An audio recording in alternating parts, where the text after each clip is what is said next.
당신 주변 남성 200명을 떠올려 보세요. 그중 한 명은 800년 전 한 사람의 직계 후손일 확률이 높습니다.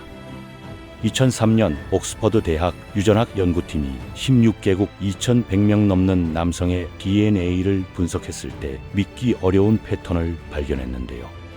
중앙아시아 남성 인구의 약 8% 정도가 동일한 Y 염색체를 공유하고 있었습니다. 그 주인공은 바로 칭기즈칸이었죠. 전 세계적으로는 약 1600만 명의 남성이 그의 유전자를 물려받았다고 추정됩니다. 역사상 가장 성공적인 유전자라고 할 수 있죠. 칭기즈칸은 칼과 공포로 제국을 세웠고 정복한 땅마다 자신의 혈통을 남겼습니다. 그런데 놀랍게도 그의 손자는 완전히 다른 길을 선택했습니다. 할아버지가 파괴한 것을 재건하고 할아버지가 증오한 문화를 받아들이고 할아버지가 정복한 중국의 황제가 되었죠. 오늘은 DNA가 아닌 다른 방식으로 역사의 이름을 남긴 남자 쿠빌라이 칸의 이야기를 시작하겠습니다. 1298년 가을 베네치아에서 한 권의 책이 출간되었습니다. 마르코 폴로라는 상인이 쓴 동방 견문록이었는데요. 유럽 사람들은 그가 묘사한 동방 세계를 도저히 믿을 수가 없었습니다. 지폐를 쓰는 나라가 있다고요? 한 도시에 100만 명이 산다고요? 황제가 모든 종교를 인정한다고요? 사람들은 마르코 폴로를 거짓말쟁이라고 불렀습니다. 그가 만났다는 그 위대한 황제의 이름은 쿠빌라이 칸이었죠. 칭기즈칸의 손자였습니다. 1215년 9월 하순 쿠빌라이가 태어났을 때 몽골 제국은 막 시작 단계였습니다. 할아버지 칭기즈칸이 초원의 여러 부족들을 통합한 지 얼마 되지 않았고 본격적인 세계 정복은 이제부터였죠. 당시 몽골인들의 삶은 단순했습니다. 천막에서 살고 말을 타고 양을 치며 끊임없이 이동하는 유목민이었으니까요. 쿠빌라이의 아버지 톨루이는 칭기즈칸의 막내 아들이었는데 넷째였지만 아버지의 총애를 가장 많이 받았다고 합니다. 몽골 전통에서 막내 아들은 아버지의 재산과 본거지를 물려받는 관습이 있었거든요. 쿠빌라이를 키운 건 어머니 소르코탄이었습니다. 그녀는 정말 특별한 여성이었는데요. 네스토리우스파 기독교 신자였던 소르코탄이는 당시 몽골 사회에서는 상상하기 어려운 교육관을 가지고 있었습니다. 다른 몽골 귀족 자제들이 오직 말타기와 활쏘기 사냥 기술만 배울 때 그녀는 아들에게 책을 읽히고 여러 언어를 가르쳤죠. 중국어는 물론이고 페르시아어까지 익히게 했습니다. 특히 중국 고전에 대한 교육을 중요하게 여겼는데 유교 경전과 역사서들을 읽히며 통치의 원리를 가르쳤습니다. 어머니의 이런 교육 방식은 당시 몽골 귀족들 사이에서 논란이 되었습니다. 왜 칸의 손자에게 적국의 학문을 가르치느냐는 비난이 쏟아졌죠. 소르코타니는 흔들리지 않았습니다. 그녀는 아들에게 이렇게 말했다고 합니다. 세상을 정복하는 것과 세상을 다스리는 것은 완전히 다른 일이라고요. 칼로는 땅을 빼앗을 수 있지만 백성의 마음까지 얻을 수는 없다고 말이죠. 이 가르침은 쿠빌라이의 평생을 관통하는 철학이 되었습니다. 물론 쿠빌라이도 몽골 왕자로서 기본적인 무예는 모두 익혔습니다. 10살이 되기 전에 이미 훌륭한 기마 실력을 보였고 사냥에서도 뛰어났죠. 활쏘기 실력도 상당했고 몽골 씨름에서도 또래 중에서는 적수가 없었습니다. 다만 그는 힘으로만 문제를 해결하려는 다른 귀족들과는 달랐습니다. 항상 가장 효율적인 방법이 무엇인지를 먼저 생각하는 아이였으니까요. 사냥을 나가서도 다른 아이들처럼 무작정 짐승을 쫓기보다는 지형을 관찰하고 바람의 방향을 살피며 전략을 세웠습니다. 1227년 여름 칭기즈칸이 세상을 떠났습니다. 낙마 사고였다고 전해지는데요. 그의 죽음은 제국 전체를 충격에 빠뜨렸습니다. 후계자를 정하기 위한 쿠릴타이가 열렸고 결국 셋째 뜰 오고데이가 새로운 대칸으로 선출되었습니다. 오고데이는 재미있는 인물이었는데요. 술을 너무 좋아해서 다른 귀족들이 하루 3잔으로 제한하라고 권하자 욕조만한 거대한 잔을 만들어 마셨다는 일화가 있을 정도였습니다. 그렇지만 오고데이에게는 탁월한 행정 능력이 있었습니다. 말 위에서 제국을 정복할 수는 있어도 말 위에서 제국을 다스릴 수는 없다는 그의 말은 몽골 제국의 방향을 완전히 바꿔놓았죠. 이런 철학은 젊은 쿠빌라이에게도 깊은 영향을 미쳤습니다. 1236년 21살의 쿠빌라이는 오고데이로부터 현재의 허베이성 지역에 해당하는 만호를 하사받았습니다. 처음으로 받은 통치 영지였던 셈이죠. 처음에 쿠빌라이는 귀찮다는 반응을 보이며 대리인들에게 모든 걸 맡겼는데 이게 큰 실수였습니다. 몽골식 약탈에 가까운 가혹한 통치로 주민들이 대거 도망쳤고 한때 번영하던 지역이 황무지로 변해버렸으니까요. 10년이 지나서야 오고데이가 네 영지를 빼앗겠다고 경고했을 때 쿠빌라이는 비로소 정신을 차렸습니다. 그리고 완전히 다른 접근을 시도했죠. 무능한 몽골 관리들을 모두 해고하고 경험 많은 중국인 관료들을 배치했습니다. 당시 몽골 귀족들 사이에서는 엄청난 파격이었지만 효과는 놀라웠습니다. 칭기즈칸의 통치 방식과 비교해보면 흥미로운데요. 할아버지는 정복한 지역마다 현지 여성들을 받아들이는 방식으로 통합을 시도했습니다. 역사 기록을 보면 나이만족, 메르키트족, 타타르족은 물론 서역의 호라즘 제국이나 중국의 금나라에서도 귀족 여성들을 아내나 첩으로 삼았죠. 이건 단순한 욕망이 아니라 정복한 부족을 제국에 편입시키는 정치적 전략이었습니다. 부족장의 딸이 칸의 아내가 되면 그 부족은 자연스럽게 몽골의 일부가 되었으니까요. 하지만 쿠빌라이는 다른 방법을 택했습니다. 중국인 고문들과 긴밀히 협력하면서 점차 중국 문화에 깊이 빠져들었고 불교 철학을 공부하고 유교의 통치 이념을 받아들였죠. 백성의 복지가 곧 통치자의 복지라는 유교 사상은 그에게 큰 감명을 주었는데 이건 몽골의 전통적인 약탈 경제와는 정반대되는 개념이었습니다. 다른 몽골인들은 쿠빌라이를 이해할 수 없었습니다. 강인한 몽골 전통을 버리고 중국식 생활을 택하다니 말이죠. 많은 몽골 귀족들이 그를 배신자라고 비난하기 시작했습니다. 쿠빌라이는 자신의 길을 걸었고 오히려 더욱 깊이 중국 문화를 연구했습니다. 1241년 겨울 오고데이가 갑자기 세상을 떠났습니다. 당시 몽골군은 동유럽을 휩쓸고 있었는데요. 키예프를 함락시키고 크라쿠프를 파괴했으며 비엔나까지 위협하던 상황이었습니다. 오고데이의 죽음 소식이 전해지자 몽골군은 갑자기 철수했습니다. 만약 오고데이가 조금만 더 오래 살았다면 유럽 역사가 완전히 바뀌었을지도 모릅니다. 몇 년간의 혼란 끝에 쿠빌라이의 형 몽케가 새로운 대칸으로 선출되었습니다. 몽케 역시 동생만큼이나 중국에 관심이 많은 인물이었고 이건 제국의 방향을 완전히 바꿔놓았죠. 몽케는 즉위하자마자 두 가지 중요한 결정을 내렸는데 하나는 쿠빌라이에게 중국 북부 전체의 통치권을 주는 것이었고 다른 하나는 대리 왕국 정복을 명령하는 것이었습니다. 쿠빌라이에게는 첫 번째 독립적인 군사작전이었습니다. 그는 무려 1년간 준비에 시간을 투자했는데요. 전술을 연구하고 손자병법 같은 중국 고전을 탐독했습니다. 1253년 마침내 출정에 나선 그의 군대는 다른 몽골군과는 달랐습니다. 무자비한 학살 대신 관용과 자비를 베풀었으니까요. 몽골 전쟁사에서 혁명적인 변화였죠. 3년에 걸친 정복 과정에서 쿠빌라이는 자신만의 철학을 확립했습니다. 정복지 주민들을 적으로 보지 않고 새로운 백성으로 받아들였던 것이죠. 1256년 대리 왕국이 완전히 복속되었을 때 그곳은 폐허가 아니라 여전히 번영하는 땅이었습니다. 한편 쿠빌라이는 자신의 가장 야심찬 프로젝트에 착수했는데요. 바로 샤나두 건설이었습니다. 중국의 풍수 원리에 따라 설계된 이 도시는 농업지대와 몽골 초원을 잇는 전략적 위치에 자리 잡았죠. 거대한 성벽으로 둘러싸인 20만 인구의 대도시였고 중앙에는 웅장한 궁전이 서 있었습니다. 콜리지의 시에서 위험 있는 쾌락의 돔이라고 묘사한 바로 그 궁전이었죠.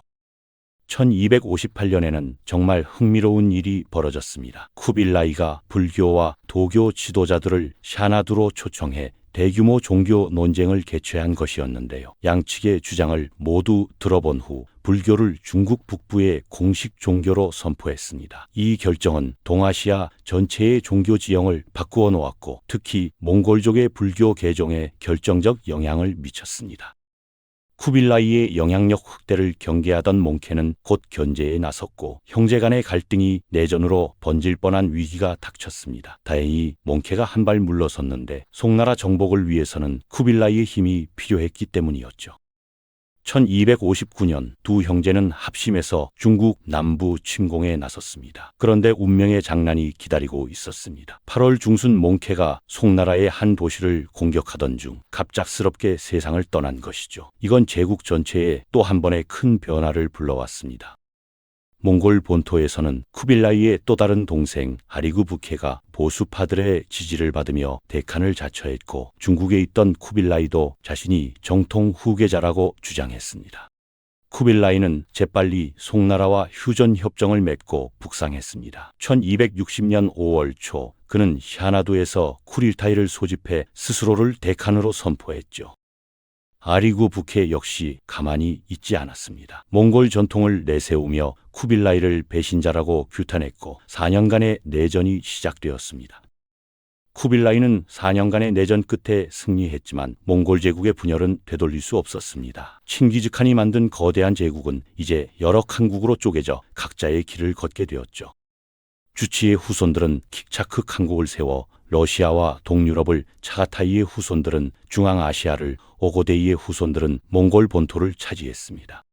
쿠빌라이에게는 더 큰 꿈이 있었습니다. 바로 중국의 완전한 통일이었고, 360년간 분열되어 있던 중국을 다시 하나로 만든다는 건 정말 엄청난 목표였습니다. 1271년 쿠빌라이는 새로운 수도를 베이징에 건설하고 왕조명을 원나라로 바꾸어 자신이 정통 중국 황제임을 선포했습니다. 이건 외국인이 중국 전체를 통치하겠다는 전례 없는 선언이었죠. 송나라와의 전쟁은 정말 치열했는데요. 송나라는 작은 영토에도 불구하고 100만 명의 군대와 화약투석기, 그리고 인류 역사상 가장 큰 전함들을 보유하고 있었습니다. 쿠빌라이는 포기하지 않았습니다. 1270년대 중반부터 송나라 장군들이 하나둘 항복하기 시작했는데, 이건 그의 관용 정책이 효과를 발휘한 결과였죠. 1276년 3월 하순 송나라의 어린 황제가 포로가 되어 베이징으로 끌려왔고, 송나라 충성파들이 3년간 더 저항했지만 이미 대세는 기울었습니다. 1279년 3월 중순 마카오 근처에서 벌어진 대해전에서 송나라의 마지막 희망도 사라졌습니다. 63살의 쿠빌라이는 드디어 형의 유업을 완성했고 중국이 다시 하나가 된 것이었죠. 승리의 기쁨도 잠시 몽골 본토에서는 쿠빌라이를 더 이상 진정한 몽골인으로 인정하지 않았습니다. 원나라는 너무나 중국적이었으니까요. 그 무렵 베네치아에서 온 3명의 상인이 쿠빌라이의 궁정에 도착했습니다. 니콜로 마페오, 그리고 20살의 젊은이 마르코 폴로였죠. 이들의 여정은 정말 대단했는데요. 베네치아에서 출발해 지중해를 건너고 중동을 지나 페르시아를 거쳐 실크로드를 따라 무려 4년이나 걸려서 중국에 도착했습니다. 쿠빌라이가 마르코의 언어 재능에 깊은 인상을 받았는데, 젊은 마르코는 몽골어를 빠르게 익혔고 중국어와 페르시아어에도 능통했습니다. 황제는 그를 곁에 두고 제국 곳곳에 사절로 보냈고, 마르코는 무려 16년간 원나라에 머물게 되었죠.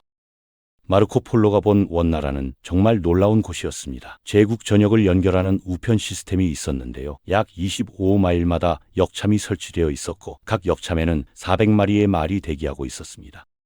급한 소식은 하루에 200마일 이상을 이동할 수 있었죠. 이건 당시 유럽에서는 상상도 못할 일이었습니다. 게다가 쿠빌라이는 세계 최초로 지폐를 전국적으로 유통시켰는데요. 뽕나무 껍질로 만든 종이에 황제의 인장을 찍어 화폐로 사용했습니다. 처음에는 사람들이 종이 쪼가리를 돈으로 받으려 하지 않았지만 정부가 강력하게 밀어붙였고 금이나 은으로 언제든 교환해준다고 보장하자 점차 받아들여졌죠. 종교 정책도 혁명적이었습니다. 원나라에서는 불교, 도교, 이슬람교, 기독교, 네스토리우스교 모두가 자유롭게 믿어졌습니다. 쿠빌라이는 각 종교의 지도자들을 궁정으로 초청해 대화를 나누었고 서로의 교리를 토론하게 했죠. 마르코 폴로는 이런 장면을 보고 깊은 인상을 받았는데, 당시 유럽에서는 다른 종교를 믿는다는 이유로 사람들이 화형당하던 시절이었으니까요. 궁정에서는 다양한 언어가 사용되었습니다. 몽골어, 중국어, 페르시아어, 티베트어, 위구르어가 뒤섞여 들렸고 황제는 통역관들을 대거 고용해 소통을 원활하게 만들었습니다.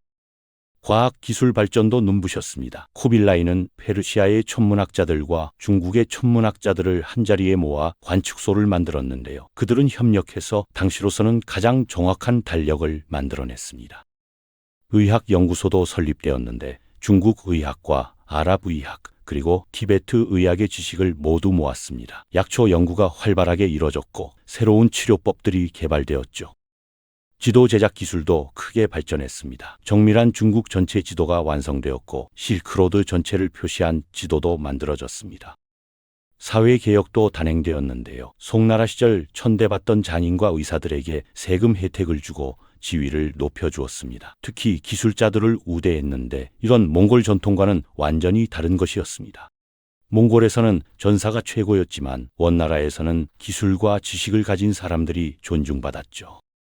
도로망도 대대적으로 정비되었습니다. 제국 전역에 포장도로가 깔렸고 교량이 건설되었습니다. 대운하도 보수되어 남쪽의 쌀을 북쪽으로 원활하게 운반할 수 있게 되었죠.